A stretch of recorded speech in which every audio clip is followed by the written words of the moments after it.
ইন্না ফি খালকিস সামাওয়াতি ওয়াল আরদি ওয়াখতিলাফিল লাইলি ওয়ান নাহারি লাআয়াতিন লিউলিল আলবাব।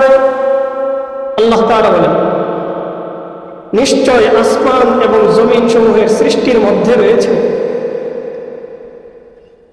ওয়াখতিলাফিল লাইলি ওয়ান নাহার, এবং রাত্র দিনের পালা পরিবর্তনের মাঝে রয়েছে লাআয়াতিন লিউলিল আলবাব, যারা জ্ঞানী তাদের জন্য নিদর্শনাবলী। তো আল্লাহ পাক রব্বুল আলামিন বলতেছেন, নিশ্চয় আসমান সমূহ এবং জমিন সমূহের সৃষ্টির মধ্যে রয়েছে জ্ঞানী বান্দাদের জন্য নিদর্শনাবলী, লাআয়াতিন লিউলিল আলবাব। এবং তিনি এটাও বলতেছেন যে জ্ঞানী বান্দা কারা। আল্লাহ তাআলা বলেন, الذين يذكرون الله قياما وقعودا وعلى جنوبهم ويتفكرون في خلق السماوات والأرض।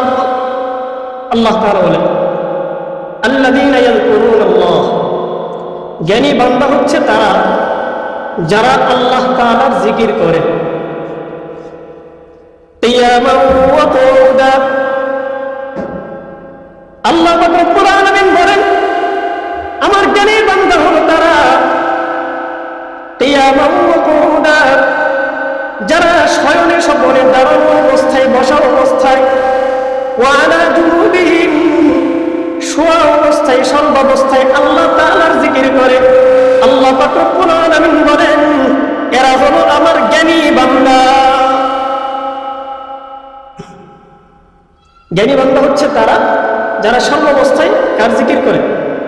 আল্লাহ তাআলার জিকির করে। আল্লাযীনা ইয়াযকুরুনাল্লাহা কিয়ামান ওয়া কুউদা,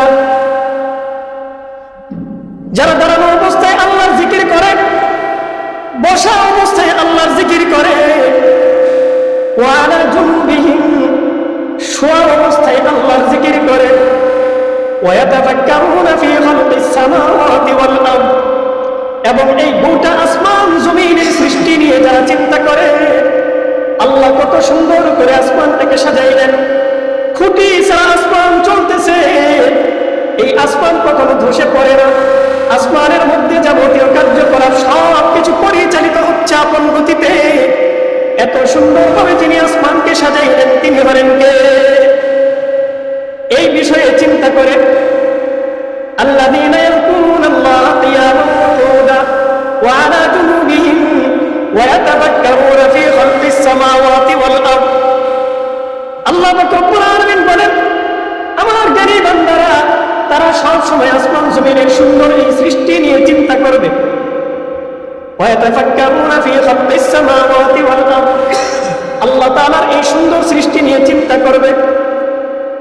আল্লাহর হাবিব বলেন, তাফাক্কারু ফী খালকিল্লাহি ওয়া লা তাতাফাক্কারু ফিল্লাহ, তোমরা আল্লাহর সৃষ্টি নিয়ে চিন্তা করো। আল্লাহ এই সুন্দর জমিন, আসমান জমিনকে কত সুন্দর করে সৃষ্টি করেছে, এই বিষয় নিয়ে তোমরা চিন্তা করো। ওয়া লা তাতাফাক্কারু ফিল্লাহ, আল্লাহকে নিয়ে চিন্তা করার কোনো দরকার নাই। কি বলেন? আল্লাহকে নিয়ে চিন্তা করার দরকার আছে? আল্লাহকে নিয়ে যারাই চিন্তা করছে, আল্লাহর হাত কেমন, আল্লাহর পা কেমন, আল্লাহর নাক কেমন, আল্লাহ কিভাবে চলে, কিভাবে খায়, কিভাবে পড়ে, যেখানে বসে ওই চেয়ারটা কেমন, কুরসিটা কেমন, আল্লাহ তারা কিভাবে বসে, এই যাবতীয় বিষয় নিয়ে যারাই চিন্তা করছে এরাই নাস্তিক হয়েছে। কারণ আল্লাহকে নিয়ে যখনই চিন্তা করছে তখনই তারা আল্লাহকে মাখলুকের সঙ্গে মিলাই দিছে। অথচ আল্লাহ বলেন, লাইসা কামিসলিহি শাই, আল্লাহ তাআলা কোনো বস্তুর মতো নন। দুনিয়ার এই যে আসবাব, এই যে জমিনের কত প্রাণী মাখলুকাত রয়েছে, আল্লাহ তাআলা কি এই সমস্ত মাখলুকাতের মতো? বলেন, কথা বলেন, আল্লাহ তাআলা কি এই সমস্ত মাখলুকাতের মতো, মানুষের মতো? আল্লাহ তাআলার দুইটা হাত আছে, দুইটা পা আছে। এখন আমরা হাত পা এইগুলোর হিসাব কি মানুষের হাত পায়ের হিসাব করবো? যে মানুষের হাত পা যেমন যেভাবে অঙ্গগুলো সাজানো হয়েছে, ঠিক এইভাবে আল্লাহ তাআলার অঙ্গ। এই সব চিন্তা করলে দেখা যায় মানুষ অধিকাংশ সময় নাস্তিক হয়ে যায়। এই কারণে আল্লাহর হাবিব বলেন, তাফাক্কারু ফী খালকিল্লাহ ওয়ালা তাতাফাক্কারু ফিল্লাহ। তোমরা আল্লাহ তাআলার সৃষ্টি নিয়ে চিন্তা করো, আল্লাহকে নিয়ে চিন্তা করার কোনো দরকার নেই। তো বলছিলাম আল্লাহ পাক রব্বুল আলামিন কিয়ামতের ময়দানে বান্দা যেন লাঞ্ছিত না হয়, এই জন্য বান্দাকে দোয়া বলে দিতেছেন যে বান্দা তুমি আমার কাছে এইভাবে দোয়া করো। ইন্না ফি খালকিস সামাওয়াতি ওয়াল আরদি ওয়া ইখতিলাফিল লাইলি ওয়ান নাহার লাআয়াতিন লিউলিল আলবাব। আল্লাহ তাআলা জ্ঞানী বান্দাদের কথা বলতেছেন যে এই আসমান জমিনের সৃষ্টির মধ্যে, দিন রাত্রের পালা পরিবর্তনের মধ্যে আমার জ্ঞানী বান্দাদের জন্য রয়েছে নিদর্শনাবলী। আর তিনি জ্ঞানী বান্দাদের পরিচয় দিলেন আল্লাযীনা ইয়াযকুরুনাল্লাহা কিয়ামান ওয়া কুউদা ওয়া আলা জুনুবিহিম, যারা শয়নে স্বপনে দাঁড়ানো অবস্থায়, বসা অবস্থায়, সর্বাবস্থায় আল্লাহর জিকির করে। ওয়া ইয়াতাফাক্কারুনা ফি খালকিস সামাওয়াতি ওয়াল আরদ, এবং আসমান জমিনের সৃষ্টি নিয়ে তারা চিন্তা করে এবং তারা বলে রব্বানা মা খালাকতা হাযা বাতিলা, আয় আল্লাহ আপনি আসমান সৃষ্টি করেছেন, জমিন সৃষ্টি করেছেন, এই আসমান জমিন সৃষ্টি করার মধ্যে আপনি কোনো কিছু অনর্থক সৃষ্টি করেন নাই। বলেন তো দেখি, আল্লাহ তাআলা আসমান জমিন সৃষ্টি করছেন, কোনো কিছু কি অনর্থক সৃষ্টি করছেন? আল্লাহ তাআলা সূরাতুল মুমিনুনের মধ্যে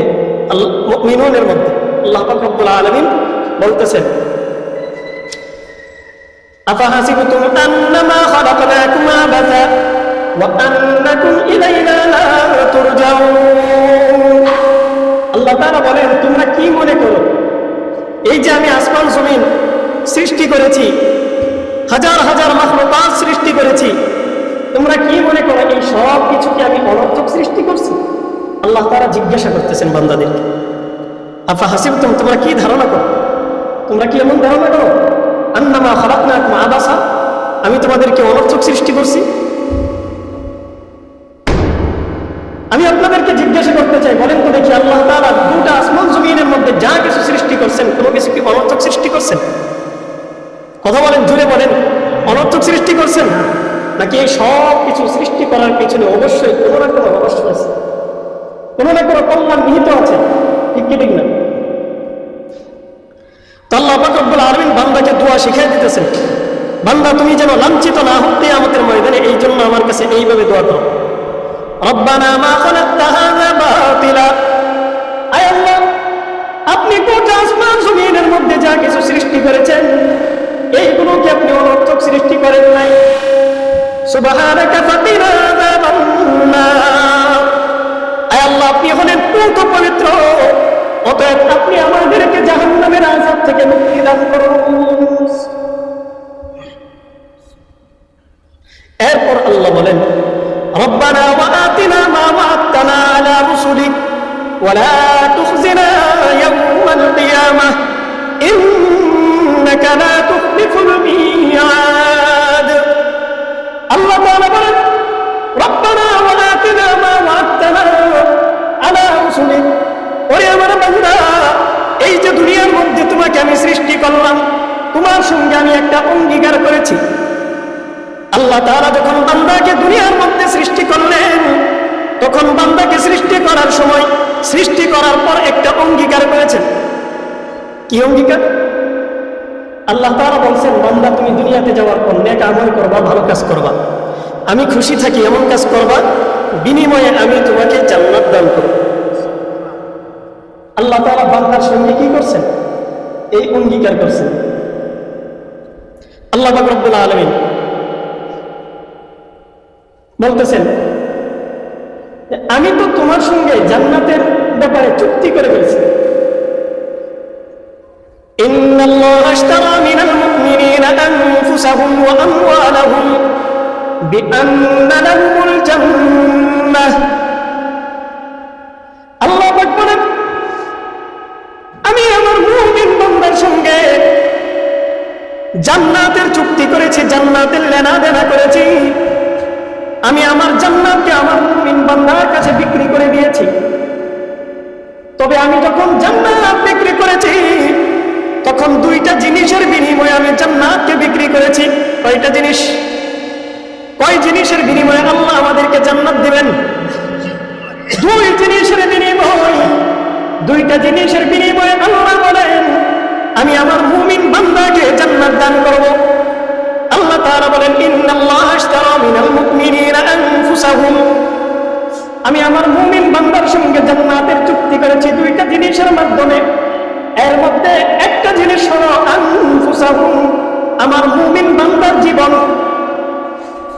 আল্লাহ তাআলা মুমিন বান্দার জীবনের বিনিময়ে জান্নাত দান করবেন। কিসের বিনিময়? কিসের বিনিময়? বুঝেন নাই? কিসের বিনিময়? জীবনের বিনিময়। জুড়ে বলেন। আল্লাহ তাআলা এক নাম্বার আমাদের সঙ্গে জান্নাতের যে চুক্তি করলেন দুইটা জিনিসের বিনিময়ে, এর মধ্যে একটা জিনিস কি? আমাদের জীবন। এই জীবনের বিনিময়ে আল্লাহ তাআলা জান্নাত আমাদেরকে দান করবেন। ইন্নাল্লাহা আশতারা মিনাল মুমিনিনা আনফুসাহুম, দুই নাম্বার ওয়া আমওয়ালাহুম, এবং তোমাদের মালের বিনিময়ে আল্লাহ তাআলা জান্নাত তোমাদেরকে দান করবেন। তাহলে বলেন তো দেখি কয় জিনিস? কয় জিনিসের বিনিময়ে আল্লাহ জান্নাত দান করবেন? দুই জিনিস এমন যেই দুইটা জিনিসের মাধ্যমে আল্লাহ তাআলা তার মুমিন বান্দাকে জান্নাত দান করবেন। মুমিন বান্দা জান এবং মাল যখন আল্লাহর জন্য হবে, আল্লাহ বলেন আমার জান্নাত, আমার তৈরি করা এই সুখের ঠিকানা জান্নাতটা আমার বান্দার জন্য হয়ে যায়। কথা বুঝাইতে পারতেছি? তাহলে আমাদের দেওয়ার জিনিস হচ্ছে আমাদের জান এবং মাল। আমাদের দেওয়ার জিনিস কি? জান এবং মাল। বিনিময়ে আল্লাহ কি দিবেন? বিনিময়ে আল্লাহ দিবেন চিরস্থায়ী সুখের ঠিকানা জান্নাত। ঠিক কি ঠিক না? আল্লাহ পাক রব্বুল আলামিন এই কথাটাই বলতেছেন, বান্দা এই যে আমি তোমার সঙ্গে দুইটা জিনিসের বিনিময়ে জান্নাতের চুক্তি করলাম, এই যে জান্নাতের ওয়াদা করলাম, আমার পক্ষ থেকে অঙ্গীকারকৃত এই জান্নাতকে যদি তোমরা পাইতে চাও, জান্নাতকে যদি তোমরা লাভ করতে চাও, তাহলে আমার কাছে তোমরা দোয়া করো কিয়ামতের ময়দানে যেন তোমাদের লাঞ্ছিত হতে না হয়। তাই আল্লাহ দোয়া শিখিয়ে দিলেন, রব্বানা ওয়া আতিনা মা ওয়া'আদতানা আলা রুসুলিক ওয়া লা তুখজিনা ইয়াওমাল কিয়ামাহ ইন্নাকা লা তুখলিফুল মিয়াদ। আল্লাহ তাআলা বলেন, রব্বানা, হে আমাদের প্রতিপালক, ওয়া আতিনা মা ওয়া'আদতানা আলা রুসুলিক, আপনি আপনার নবীগণের মাধ্যমে, রাসূলগণের মাধ্যমে আমাদেরকে যেই জান্নাত দেওয়ার জন্য চুক্তি করেছেন, জান্নাত দেওয়ার যে অঙ্গীকার আপনি আমাদের সঙ্গে করেছেন, আল্লাহ আপনি আপনার সেই অঙ্গীকার বাস্তবায়নের লক্ষ্যে আজকে আপনি আমাদেরকে সেই জান্নাত দান করে দেন। ওয়ালা তুখজিনা ইয়াওমাল কিয়ামাহ, আজকে এই কিয়ামতের ময়দানে হাজার হাজার নবীদের সামনে, লক্ষ লক্ষ নবীদের সামনে, সমস্ত নবীদের উম্মতরা এখানে উপস্থিত আছে, এই সমস্ত মানুষের সামনে আজকে আপনি আমাদেরকে লাঞ্ছিত করিয়েন না। ওয়ালা তুখজিনা ইয়াওমাল কিয়ামাহ, আপনি আমাদেরকে কিয়ামতের ময়দানে লাঞ্ছিত করিয়েন না। ইন্নাকা লা তুখলিফুল মিয়াদ, আপনি কখনো অঙ্গীকার ভঙ্গ করেন না। বলেন তো দেখি, আল্লাহ অঙ্গীকার ভঙ্গ করেন? পৃথিবীর যত মানুষ আছে, যে কারোর সঙ্গে আপনার চুক্তি ভঙ্গ হতে পারে, কিন্তু আল্লাহ যে অঙ্গীকার তার বান্দার সঙ্গে করেছেন, এই অঙ্গীকার বিন্দু মাত্র এদিক সেদিক হওয়ার সম্ভাবনা। তো আল্লাহ যখন বান্দার সঙ্গে জান্নাতের চুক্তি করলেন, তার মানে জান্নাত অবশ্যই আমরা পাবো। ঠিক ঠিক না? তবে আমাদের জন্য কন্ডিশন হচ্ছে দুইটা।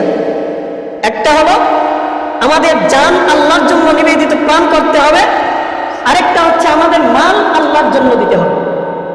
তো এই দুই জিনিস যদি আল্লাহর জন্য আমরা দিতে পারি, আল্লাহ তাআলা আমাদের জন্য কি দিবেন? জান্নাত দিবেন। এই কথা কি আমরা ক্লিয়ার হতে পারলাম? এখন আসেন, কিয়ামত অবশ্যই সংঘটিত হবে, এর মধ্যে কি কারো কোনো ধরনের সন্দেহ আছে? বলেন, কিয়ামত সংঘটিত হবে, কারো কোনো ধরনের সন্দেহ আছে? যদি কোনো ব্যক্তি কিয়ামতকে অস্বীকার করে, ওই ব্যক্তির ঈমান চলে যায়। নাউজুবিল্লাহ বলেন না? কোনো ব্যক্তি কিয়ামতকে যদি অস্বীকার করে যে কিয়ামত হবে না, কিংবা সন্দেহ করে, কিয়ামত হবে কি হবে না, যে বর্ণনা হুজুররা দেয় এই বর্ণনা অনুযায়ী আজও কি কোনো কিছু সংগঠিত হওয়া সম্ভব? বলেন তো দেখি, হুজুররা কি নিজেদের থেকে বানিয়ে বলে নাকি আল্লাহ যা বলেছেন তাই বলেন? আমরা তো শুধুমাত্র বার্তাবাহক, যেটা আমরা কোরআন সুন্নাহ থেকে জানবো সেটাই জানাবো, যতটুকু জানবো সেই ওইটুকুই জানাবো। আম্বিয়া কেরাম তারা আল্লাহর কাছ থেকে জেনেছেন, এরপরে তাদের উম্মতদেরকে জানিয়েছেন, এরপরে আল্লাহর হাবিব উম্মতদের মধ্যে তিনি খলিফা নিযুক্ত করে দিয়েছেন। এই খলিফারা জানিয়েছেন সারা দুনিয়াব্যাপী সমস্ত মানুষদেরকে, ইলম সারা দুনিয়ার মধ্যে ছড়িয়েছে। তো যতটুকু আমরা জানবো ততটুকু জানাবো, আর যা জানবো সেটা কোরআন সুন্নাহ মোতাবেক জানবো, আর কোরআন সুন্নাহ মোতাবেক সেই কথাগুলোই যারা জানে না তাদের কাছে পৌঁছে দেওয়ার চেষ্টা করবে।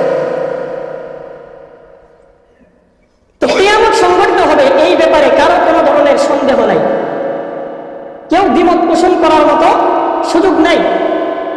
তবে যারা দ্বিমত পোষণ করেছে এরা হচ্ছে নাস্তিক। এরা বলে কিয়ামত বলে কোনো কিছু সংঘটিত হবে না। তো তারা তাদের নানা ধরনের বিচার বিশ্লেষণ অনেক কিছু করছে, কিন্তু আজ পর্যন্ত তারা তাদের এই বিচার বিশ্লেষণের উপর সাকসেস হতে পারেনি। কিয়ামত যে হবে না এই বিষয়টাকে তারা পাকাপোক্তভাবে কখনো প্রমাণ করতে পারে না, আর এটা সম্ভব না। তারা কখনো তাদের এই প্ল্যানিং এ কখনো সাকসেস হতে পারবে না। তো আল্লাহ রব্বুল আলামিন এই দুনিয়া যেমন সৃষ্টি করছেন, আল কারিয়াতু মাল কারিয়া ওয়া মা আদরাকা মাল কারিয়া, এমন ঘন্টা আল্লাহ পিটাবেন ওই দিন কিয়ামত সংঘটিত হবে, এমন ভাবে হবে সারা দুনিয়ার যত এই যে আসমান জমিন আমরা দেখতে পাচ্ছি তুলার মতো খসে খসে পড়তে থাকবে। পাহাড় পর্বতগুলো আমরা দেখতে পাচ্ছি এগুলো গলিত সীসার মতো হয়ে যাবে।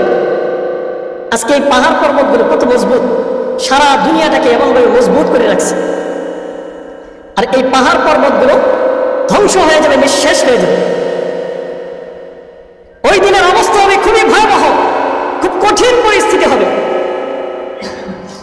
তো সাহাবায়ে কেরাম অনেক সময় এই কিয়ামত সম্পর্কে আল্লাহর হাবিবকে জিজ্ঞাসা করতেন। আল্লাহ পাক রব্বুল আলামিন সূরাতুল আহজাবে ইরশাদ করতেছেন, ইয়াসআলুকান নাসু আনিস সাআহ কুল ইন্নামা ইলমুহা ইনদাল্লাহ ওয়া মা ইউদরিকা লাআল্লা আস-সাআতা তাকুনু করিবা। আল্লাহ পাক রব্বুল আলামিন বলেন, ও আমার হাবিব, আপনার উম্মতেরা আপনাকে জিজ্ঞাসা করে, ইয়াসআলুকান নাসু আনিস সাআহ, আপনাকে তারা কিয়ামত সম্পর্কে জিজ্ঞাসা করে। কুল ইন্নামা ইলমুহা ইনদাল্লাহ, আপনি তাদেরকে বলে দিন কিয়ামতের জ্ঞান একমাত্র যার কাছে আছে তিনি হলেন কে? কুল ইন্নামা ইলমুহা ইনদাল্লাহ, কিয়ামতের জ্ঞান একমাত্র আল্লাহর কাছে আছে। কিয়ামত কবে সংঘটিত হবে, কখন সংঘটিত হবে, এই সব কিছু জানেন কে? আল্লাহ ছাড়া অন্য কেউ জানে? কিন্তু আমরা অনেক সময় দেখা যায় বিভিন্ন সময় বিভ্রান্তি ছড়ায় কিয়ামত ঘটায় দিই। ইতিপূর্বে কয়েকবার কিন্তু কিয়ামতের ডেট এক্সপায়ার হয়েছে, কিয়ামতের ডেট এক্সপায়ার হয়েছে এবং জানেন তো অনেক সময় গুজব ছড়ায় যে অমুক দিন অমুক শুক্রবারে কিয়ামত হবে, পরে শুক্রবার পার হয় আর কিয়ামত হয় না। কি আজীব অবস্থা, এমন কিন্তু হয়েছে। হ্যাঁ, তো যেহেতু এখন সোশ্যাল মিডিয়ার যুগ, ফেসবুকের মধ্যে একটা পোস্ট যদি কেউ করে দিতে পারে আর এটা কোনো রকম ভাইরাল হইতে পারলে মনে করেন সারা বিশ্ব ছড়ায় যায় যে অমুক দিন কিয়ামত হবে। আর কোথাও হোক আর না হোক বাংলাদেশে অন্তত পক্ষে হবে, এমন একটা অবস্থা। আসল কথা হচ্ছে কিয়ামত যে সংগঠিত হবে এটা তো নিশ্চিত, কিন্তু কবে সংগঠিত হবে এই বিষয়ের জ্ঞান আল্লাহ ছাড়া অন্য কারো কাছে আছে? অন্য কেউ জানে না, একমাত্র আল্লাহ তাআলাই জানেন। আল্লাহর হাবিব সাল্লাল্লাহু আলাইহি ওয়াসাল্লাম বলেন যে কিয়ামত সংগঠিত হবে, যেই দিন কিয়ামত সংগঠিত হবে ওই দিনটা হবে শুক্রবার। আল্লাহর হাবিব বলেন, হযরত আবু হুরায়রা রাদিয়াল্লাহু তাআলা থেকে বর্ণিত হাদিস, عن أبي هريرة رضي الله تعالى عنه قال قال رسول الله صلى الله عليه وسلم খায়রু ইয়াউমিন তালাআত ফীহি শামসু ফীহি খুলিকা আদম ওয়া ফীহি উদখিলাল জান্নাহ ওয়া ফীহি উখরিজা মিনহা ওয়া লা তাকুমুস সাআতু ইল্লা ফী ইয়াউমিল জুমআহ। আল্লাহর হাবিব বলেন, খায়রু ইয়াউমিন তালাআত ফীহি শামস, যেই দিনগুলোর মধ্যে সূর্য উদিত হয় এর মধ্যে সর্বোত্তম দিন হচ্ছে ফীহি খুলিকা আদম, যেই দিন আল্লাহ তাআলা আদম আলাইহিস সালাতু ওয়াস সালামকে সৃষ্টি করেছেন। সুবহানাল্লাহ। তো যেই দিনগুলোর মধ্যে সূর্য উদিত হয় মানে কি? মানে দিনগুলোর মধ্যে সর্বশ্রেষ্ঠ দিন হচ্ছে আল্লাহ তাআলা যেই দিন আদম নবীকে সৃষ্টি করেছেন। আদম আলাইহিস সালাতু ওয়াস সালামকে আল্লাহ তাআলা সৃষ্টি করেছেন ওয়া ফীহি উদখিলাল জান্নাহ, এবং যেই দিন সৃষ্টি করেছেন ওই দিনই তাকে জান্নাতে প্রবেশ করাইছেন। ওয়া ফীহি উখরিজা মিনহা, আবার যেই দিন সৃষ্টি করেছেন ওই দিনই তাকে জান্নাত থেকে বের করে দিয়েছেন। ওয়া লা তাকুমুস সাআতু ইল্লা ফী ইয়াউমিল জুমআহ, আর কিয়ামত সংঘটিত হবে না, তবে যেই দিন কিয়ামত সংঘটিত হবে ওই দিনটা হচ্ছে শুক্রবার। ওই দিনটা কি বার? শুক্রবার। আদম নবীকে আল্লাহ সৃষ্টি করেছেন শুক্রবার, জান্নাতে ঢুকাইছেন শুক্রবার, জান্নাত থেকে বের করছেন শুক্রবার, কিয়ামত সংঘটিত হবে যেই দিন ওই দিনটাও হবে শুক্রবার। তো কিয়ামত সম্পর্কে এইটুকু আল্লাহর হাবিব জানেন যে কিয়ামত সংঘটিত যেই দিন হবে ওই দিনটা হবে শুক্রবার। ওই দিনটা কি হবে? শুক্রবার। বাস এইটুকু। এর বাহিরে কিয়ামত কত তারিখে হইতেছে, 2024 হবে নাকি ডিসেম্বরের 22 তারিখ হবে নাকি 25 হবে নাকি 26 সাল হবে নাকি 50 সাল পার হবে, আমরা ইস্পাত হবো তারপরে হবে, এটা জানেন কে? একমাত্র কার কাছে জ্ঞান? আল্লাহ তাআলাই জানেন। আল্লাহ পাক রব্বুল আলামিন কুরআনুল কারীমে বলেন, ইন্নাল্লাহা ইনদাহু ইলমুস সাআহ ওয়া ইউনাজ্জিলুল গায়স ওয়া ইয়ালামু মা ফিল আরহাম ওয়া মা তাদরি নাফসুম মাযা তাকসিবু গাদা ওয়া মা তাদরি নাফসুম বিআইয়ি আরদিন তামুত ইন্নাল্লাহা আলীমুন খাবীর। আল্লাহ পাক রব্বুল আলামিন বলেন, ইন্নাল্লাহা ইনদাহু ইলমুস সাআহ, কিয়ামতের ব্যাপারে জ্ঞান একমাত্র কার? কিয়ামতের ব্যাপারে একমাত্র জ্ঞান যার কাছে আছে তিনি হলেন কে? আল্লাহর কাছে একমাত্র কিয়ামতের জ্ঞান। আল্লাহ পাক রব্বুল আলামিন বলেন, 5টি জিনিস এমন রয়েছে যেই 5টা জিনিস সম্পর্কে তোমাদের কাছে কোনো জ্ঞান নাই, আল্লাহ ছাড়া দুনিয়ার কোনো মাখলুক জানে না এই 5 বিষয় সম্পর্কে। ইন্নাল্লাহা ইনদাহু ইলমুস সাআহ, 1 নম্বর হলো কিয়ামত। কিয়ামত সম্পর্কে জ্ঞান একমাত্র আল্লাহর কাছে আছে, আল্লাহ ছাড়া অন্য কেউ কিয়ামত সম্পর্কে বলতে পারবে না। ওয়া ইউনাজ্জিলুল গায়স, 2 নম্বর হলো বৃষ্টি কখন কোথায় কতটুকু হবে না হবে এই সম্পর্কে কে জানেন? কোন গণক জানে? আবহাওয়াবিদ তারা তো খুব ভালো করেই জানে। আবহাওয়াবিদ তারা অনুমানের উপর তারা বিভিন্ন এদিক সেদিক রিসার্চ করে তারপরে একটা আপনার সম্ভাবনা দেয় যে অমুক জায়গায় বৃষ্টি হওয়ার সম্ভাবনা আছে, তারা নিশ্চিতভাবে বলে না। কোন আবহাওয়াবিদ তারা যখন সংবাদ প্রচার করে তখন দেখবেন এইভাবে বলে না যে নিশ্চিতভাবে বিরুলিয়াতে এত সময় থেকে নিয়ে এত সময় পর্যন্ত বৃষ্টি হবে, এই কথা বলে না। কারণ যদি ফলশ্রুতিতে না হয় তাইলে কিন্তু তারা ধরা, তাদেরও চিন্তা আছে, এই কারণে তারা নিশ্চিতভাবে কখনো বলবে না।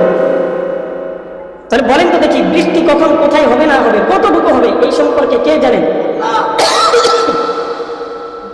ওয়া ইয়ালামু মা ফিল আরহাম, মায়ের পেটের মধ্যে মায়ের রেহেমের মধ্যে যেই সন্তানটা আস্তে আস্তে বীর্য থেকে বড় হচ্ছে, এই সন্তানটা ছেলে হবে নাকি মেয়ে হবে নাকি তৃতীয় কোনো লিঙ্গ হবে, এই সম্পর্কে আল্লাহ ছাড়া আর কারো কাছে জ্ঞান আছে?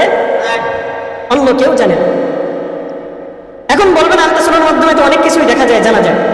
হ্যাঁ, ওইটা অনেক পরীক্ষা নিরীক্ষার পর তারাও নিশ্চিতভাবে বলতে পারে না। অনেক সময় দেখবেন ডাক্তাররা বলে যে মেয়ে হবে, পরে হয় ছেলে, ছেলে হবে হয়ে যায় মেয়ে, তাদেরও মিস্টেক হয়। তো তারাও একটা সম্ভাবনার উপর বলে, কিছু আলামত দেখে ভিতরে, তারপরে তারা এই আলামতের উপর ভিত্তি করেই বলে, এর আগে বলতে পারে না।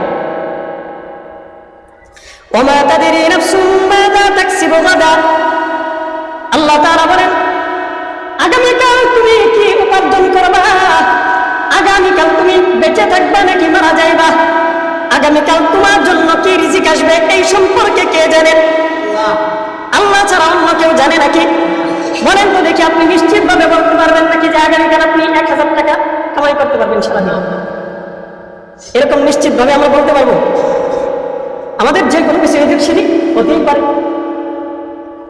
ওমা তাদরি নাফসুম বিআই আরদিন তামুত। আল্লাহ তাআলা বলেন, ওরে আমার বান্দারা, তোমরা দুনিয়াতে আসছো, দুনিয়া থেকে বিদায় নিতে হবে। দুনিয়া থেকে কবে, কখন, কোথায়, কিভাবে তোমার বিদায় নিতে হবে এই সম্পর্কে জ্ঞান কার কাছে আছে? আল্লাহ ছাড়া অন্য কেউ বলতে পারবে না। আমি কখন কোথায় মারা যাব, আমি কি রোড অ্যাক্সিডেন্টে মারা যাব, নাকি স্বাভাবিকভাবে মারা যাব, নাকি অসুস্থ হয়ে মারা যাব, হাসপাতালের বেডে মারা যাব, নাকি বাড়ির বেডের মধ্যে শুয়ে থেকে সুন্দরভাবে মারা যাব, নাকি নামাজের মধ্যে সিজদারত অবস্থায় মারা যাব, এই সমস্ত জ্ঞান কার কাছে আছে? আল্লাহ ছাড়া দুনিয়ার কেউ কখনো বলতে পারবে না আমার মৃত্যু অমুক দিন হবে, অমুক জায়গায় হবে। এটা বলা সম্ভব? আল্লাহ পাক রব্বুল আলামিন বলেন, এই যে 5টা বিষয়, এই 5 বিষয় সম্পর্কে জ্ঞান যার কাছে আছে তিনি হলেন কে? আল্লাহ ছাড়া অন্য কেউ বলতে পারবে না।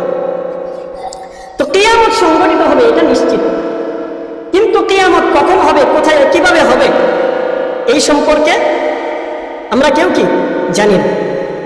তার নির্দিষ্ট ডেট সম্পর্কে আমরা জানি না। তবে হ্যাঁ, আল্লাহর হাবিব সাল্লাল্লাহু আলাইহি ওয়াসাল্লামের কাছে একবার একজন যুবক আসলেন। আসার পর হযরতে ওমর ইবনে খাত্তাব রাদিয়াল্লাহু তাআলা আনহু, আব্দুল্লাহ ইবনে ওমর রাদিয়াল্লাহু তাআলা আনহু তারা বলেন, ফাসনাদা রুকবাতাইহি ইলা রুকবাতাইহি ওয়া ওয়াদা'a কাফাইহি আলা ফাখিযাইহি। ওই যুবক আসার পর নবীজির হাঁটুর সাথে হাঁটু মিলিয়ে বসলেন। এইভাবে আমরা নামাজের সুরতে বসি না, এইভাবে বসলেন। নবীজিও নামাজের সুরতে বসছেন, উনিও আসার পর নামাজের সুরতে বসলেন। ওয়াদা'a কাফাইহি আলা ফাখিযাইহি, তার 2টা হাত তিনি এরকম ভাবে হাঁটুর উপর রাখলেন। এখন এখানে এই মার্জা যে কোনো দিকেই হতে পারে, হয়তো তিনি নিজের হাঁটুর উপরে এরকম ভাবে হাত রাখছেন, অথবা নবীজির হাঁটুর উপর এইভাবে হাতটা রাখছেন। তো রাখার পর তিনি নবীজিকে বিভিন্ন বিষয় নিয়ে প্রশ্ন করতেছেন। 4টা প্রশ্ন করছেন। তো এই প্রশ্নগুলোর মধ্যে সর্বশেষ যে প্রশ্নটা নবীজিকে তিনি করছেন, ওই প্রশ্নটা ছিল, ইয়া রাসূলুল্লাহ, কিয়ামত কবে হবে? কিয়ামত সম্পর্কে আমাকে কিছু বলেন। আল্লাহর হাবিব বলেন, কিয়ামত সম্পর্কে তো আমি তোমাকে কিছুই বলতে পারবো না, কারণ কিয়ামতের জ্ঞান একমাত্র কার? আল্লাহ। আল্লাহ ছাড়া অন্য কেউ কিয়ামত সম্পর্কে বলতে পারবে না। তবে আমি তোমাকে কিয়ামতের কিছু আলামত বলতে পারি। সাউহাদ্দিসুকা আন আমারাতিহা, আমি তোমাকে কিয়ামতের ব্যাপারে কয়েকটা আলামত বলতে পারি। কিয়ামতের আলামতগুলোর মধ্যে একটা আলামত হচ্ছে, ওয়া আনতারাল হুফাতাল উরাতাল আলাতা রিআ আশ-শা ইয়াতাতাওয়ালুনা ফিল বুনয়ান। দেখবা একটা সময় দুনিয়ার মধ্যে এমন আসবে যে এই সমাজের মধ্যে যারা নিম্ন শ্রেণীর মানুষ, রাখাল শ্রেণীর মানুষ, যারা গরু চড়িয়ে খায়, ছাগল চড়িয়ে খায়, যাদের টাকা পয়সা উপার্জন করার তেমন কোনো সামর্থ্য নাই, এই মানুষগুলোকে তোমরা দেখতে পারবা যে এরা লগ্নপদ, খালি পায়ে ঘুরে, জুতা কেনার মতো টাকা নাই। হঠাৎ করে দেখবা এরা আঙ্গুল ফুলে কলা গাছ হয়ে গেছে। দেখবা তাদের পকেটের মধ্যে এমন কারি কারি টাকা চলে আসছে, এই টাকার দ্বারা তারা বিল্ডিং করবে, প্রাসাদ নির্মাণ করবে, বড় বড় ইমারত তৈরি করবে, বাড়ি তৈরি করবে। তখন মনে করবা যে এটা হচ্ছে কিয়ামতের একটা আলামত। তাহলে কিয়ামতের আলামত হচ্ছে, কিয়ামতের আগে মানুষগুলো ধনী হয়ে যাবে। কি হবে? ধনী হয়ে যাবে। তো কিয়ামতের আলামতগুলোর মধ্যে একটা আলামত হচ্ছে ইমাম মাহদির আগমন। ইমাম মাহদি আসবেন। তিনি এই দুনিয়াতে আসার পর 7 বৎসর কিংবা 9 বৎসর তিনি ইমারত করবেন, তিনি রাজত্ব করবেন, শাসন কার্য পরিচালনা করবেন। কয় বৎসর? 7 বৎসর কিংবা 9 বৎসর। হাদিসে পাকের মধ্যে বিস্তারিত আলোচনা করবো না, সংক্ষিপ্ত বলি। হাদিসে পাকের মধ্যে আল্লাহ হাবিব সাল্লাল্লাহু আলাইহি ওয়াসাল্লাম বলে দিয়েছেন যে মাহদি যখন আসবে, আল মাহদিয়্যু মিন্নি, আল্লাহর হাবিব বলেন মাহদি হবে আমার বংশ থেকে। আজলাল জাবহা, মাহদির যে কপালটা হবে, এই কপালটা হবে প্রশস্ত এবং উজ্জ্বল, সুন্দর। আকনাল আনফ, তার নাকটা হবে এরকম লম্বা, লম্বা নাক হবে, দেখতে খুব সুন্দর হবে, হৃষ্টপুষ্ট হবে।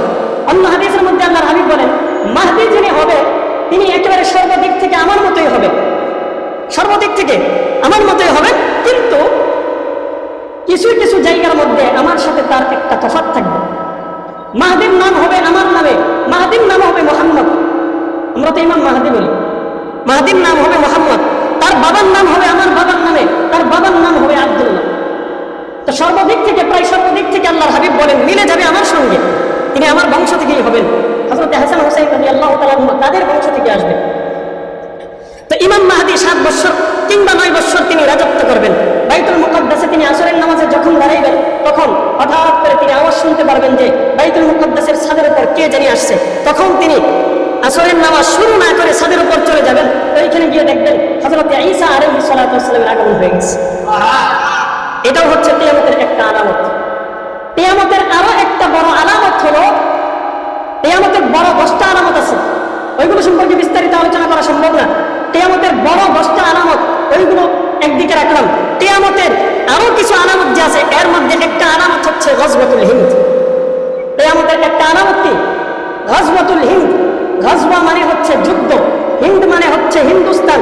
হিন্দুস্তান হলো ভারত, পাকিস্তান, বাংলাদেশ, আফগানিস্তান, নেপাল, ভুটান, মালদ্বীপ সহ মোটামুটি আমাদের এই উপমহাদেশের যে দেশগুলো আছে, এই ভারত উপমহাদেশকে বলা হয় হিন্দুস্তান। তো গজওয়াতুল হিন্দ মানে হচ্ছে হিন্দুস্তানের যুদ্ধ। এই যুদ্ধটা হবে মুসলমান এবং অন্যান্য ধর্মগুলো এর মধ্যে। অন্যান্য ধর্ম যারা অনুসরণ করে, কাফের মুশরিক, এদের বিরুদ্ধে হবে মুসলমানের যুদ্ধ। আল্লাহর হাবিব বলেন এই যুদ্ধের ফলাফল হবে, চূড়ান্ত ফলাফল হবে মুসলমানরা এই যুদ্ধের মধ্যে বিজয় লাভ করবে। মুসলমানরা এই যুদ্ধের মধ্যে বিজয় লাভ করবে। কিন্তু এই যে বিজয় লাভ করবে, চূড়ান্ত ফলাফল আমরা শুনে ফেললাম, কিন্তু চূড়ান্ত ফলাফলে পৌঁছার আগে মুসলমানদের অবস্থা কি হবে এইটা তো আমরা জানি না। আল্লাহর হাবিব বলেন এই সময় মুসলমানদের মধ্যে কয়েকটা দল হয়ে যাবে। মুসলমানদের মধ্যেই কয়েকটা দল হবে। একটা দল হবে যারা কাফের মুশরিকদের সঙ্গে গিয়ে যুক্ত হবে। এরা চিন্তা করবে যে এখানে ভারত রক্ষার যুদ্ধ চলতেছে, তো ভারত রক্ষার জন্য তারা ওই কাফেরদের সঙ্গে যুক্ত হয়ে যাবে, যে কোনো মূল্যে ভারতকে রক্ষা করতে হবে। আল্লাহর হাবিব বলেন এরা হচ্ছে চূড়ান্ত জাহান্নামী। এরা জাহান্নামী যারা কাফেরদের সঙ্গে মিলিত হবে। কারণ গজওয়াতুল হিন্দের দামামা যখন বেজে উঠবে, তখন মুসলমানের দলে থেকে যদি যুদ্ধ করতে না পারে, এর চাইতে হতভাগা, এর চাইতে বড় নাফরমান দুনিয়ার মধ্যে আর কেউ হতে পারে না। তো আল্লাহর হাবিব বলতেছেন যখন গজওয়াতুল হিন্দের দামামা বেজে উঠবে, তখন একদল চলে যাবে কাফেরদের সঙ্গে, এরা হবে জাহান্নামী। তো কাফেরদের সঙ্গে লড়াই হতে থাকবে, সাগর সাগর রক্ত ঝরাতে হবে, মুসলমানদের প্রচুর রক্ত যাবে, লক্ষ লক্ষ মানুষ এই যুদ্ধের মধ্যে শাহাদাত বরণ করবে। অনেক মুসলমান তারা পঙ্গু হবে, তাদের জীবন যাবে, জান যাবে, মাল যাবে। সব কিছু বিলীন করার পর এক পর্যায়ে আল্লাহ পাক রব্বুল আলামিন এই কাফের মুশরিকদের বিরুদ্ধে মুসলমানদেরকে বিজয় দান করবে। চূড়ান্ত বিজয় পাওয়ার আগে আমাদের অনেক কুরবানি আছে। হযরতে আবু হুরায়রা রাদিয়াল্লাহু তাআলা আনহু থেকে বর্ণিত, রাসূল করিম সাল্লাল্লাহু আলাইহি ওয়াসাল্লাম বলেন, নাসাই শরীফের 3173 এবং 74 নম্বর হাদিসের বর্ণনা। আবু হুরায়রা বলেন, আন আবি হুরায়রা রাদিয়াল্লাহু তাআলা আনহু قال وعدنا رسول الله صلى الله عليه وسلم غزوة الهند। হযরতে আবু হুরায়রা বলেন নবীজি আমাদেরকে গজওয়াতুল হিন্দের অঙ্গীকার করলেন। এরপর নবীজি যখন গজওয়াতুল হিন্দের বিশাল আলোচনা আমাদেরকে শোনাইলেন, তখন আমার মনের মধ্যে একটা বিষয়, একটা তামান্না জাগ্রত হলো, ফাইন আদরাকতুহা উনফিক ফিহা নাফসি ওয়া মালি। আমি আবু হুরায়রা যদি গজওয়াতুল হিন্দ পেয়ে যাই, তাহলে আমার জান, আমার মাল এই গজওয়াতুল হিন্দের জন্য কুরবানি করে দেব। সুবহানাল্লাহ। তিনি বলতেছেন এই যুদ্ধের মধ্যে আমি আমার জানকে, আমার মালকে কুরবানি করে দেব। যদি আমি ফাইন উকতাল, যদি আমি এই যুদ্ধের মধ্যে শাহাদাত বরণ করি, কুনতু মিন আফজালিশ শুহাদা, তাহলে আমি হব সর্বশ্রেষ্ঠ শহীদ। সুবহানাল্লাহ। সর্বশ্রেষ্ঠ শহীদ বলে আমি বিবেচিত হব। আর যদি আমি ফিরে আসি, ওয়াইন আরজি, আর যদি আমি ফিরে আসি, ফাআনা আবু হুরায়রাতুল মুহাররার, তাহলে আমি আবু হুরায়রা জাহান্নাম থেকে মুক্তি লাভ করতে পারব। সুবহানাল্লাহ। তাহলে এই গজওয়াতুল হিন্দের মধ্যে যেই সমস্ত মুসলমান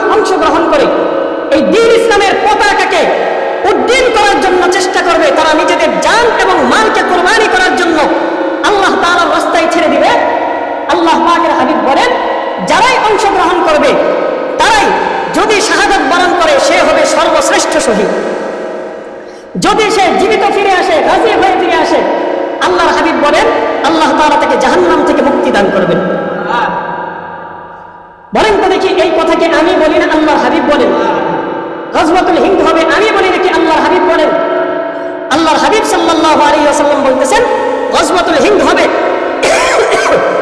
গজওয়াতুল হিন্দের আগে এমন একটা সময় আসবে, এই সময়টার মধ্যে মুসলমানদের মধ্যে বিচ্ছিন্নতা তৈরি করার জন্য চেষ্টা করা হবে, মুসলমানদের মধ্যে বিভেদ তৈরি করার জন্য চেষ্টা করা হবে, মুসলমানদেরকে অন্যদের থেকে ডিভাইডেড করে দেওয়ার জন্য পায়তারা করা হবে, যেটা আজকে আমাদের বাংলাদেশের মধ্যে করার চেষ্টা করা হচ্ছে। বাংলাদেশের মধ্যে আমরা হিন্দু, মুসলমান, বৌদ্ধ, খ্রিস্টান, নাসারা আমরা সবাই একতাবদ্ধ হয়ে থাকতে পারি। এত যুগ পর্যন্ত আমরা মুসলমানরা সবাইকে নিয়ে সুন্দরভাবে জীবন যাপন করতেছি। আমাদের মধ্যে কোনো ধরনের বিশৃঙ্খলা নাই, কোনো ধরনের মারামারি, হানাহানি, কাটাকাটি, রাহাজানি কোনো কিছু আমাদের মুসলমানদের মধ্যে নাই। মুসলমান আমাদেরকে একতার শিক্ষা দেয়, ঐক্যবদ্ধতার শিক্ষা দেয়। মুসলমান আমাদেরকে শিক্ষা দেয় যে কিভাবে সাম্প্রদায়িক সম্প্রীতি বজায় রাখতে হবে। ইসলামের চাইতে সাম্প্রদায়িক বজায় রাখা, সাম্প্রদায়িক সম্প্রীতি বজায় রাখা, ইসলামের চাইতে এই গুণে গুণান্বিত আর কোনো দেশ, আর কোনো ধর্ম আপনি পাবেন না। পৃথিবীর সমস্ত ধর্মের মধ্যে আপনি তাকিয়ে দেখেন, খ্রিস্টানদের মধ্যে গিয়ে দেখেন, আমেরিকায় গিয়ে দেখেন, দেখবেন সাদা চামড়া আর কালা চামড়ার মধ্যে দ্বন্দ্ব। কেউ কাউকে দেখতে পারে না, বরদাস্ত করতে পারে না। কালো চামড়া দেখলে সাদা চামড়া চিমটি মারতে পছন্দ করে, ওদেরকে খোঁচা মারে, ওদেরকে এই দেশ থেকে তাড়িয়ে দেওয়ার চেষ্টা করে। নানাভাবে দেশের মধ্যে সাম্প্রদায়িকতা দেখা যায় ওই সমস্ত দেশের মধ্যে। এরপরে ওইগুলো আন্তর্জাতিক মিডিয়ার মধ্যে কখনো ফেলাও হয় না। কিন্তু আমাদের বাংলাদেশ মুসলিম সংখ্যাগরিষ্ঠ দেশ, এই দেশের মধ্যে আমরা সাম্প্রদায়িক সম্প্রীতি বজায় রেখে চলি। আমরা সংখ্যাগরিষ্ঠ মুসলমান হওয়া সত্ত্বেও 90% মুসলমান, এরপরেও আমরা কখনো হিন্দুদেরকে কষ্ট পাইতে দেই না।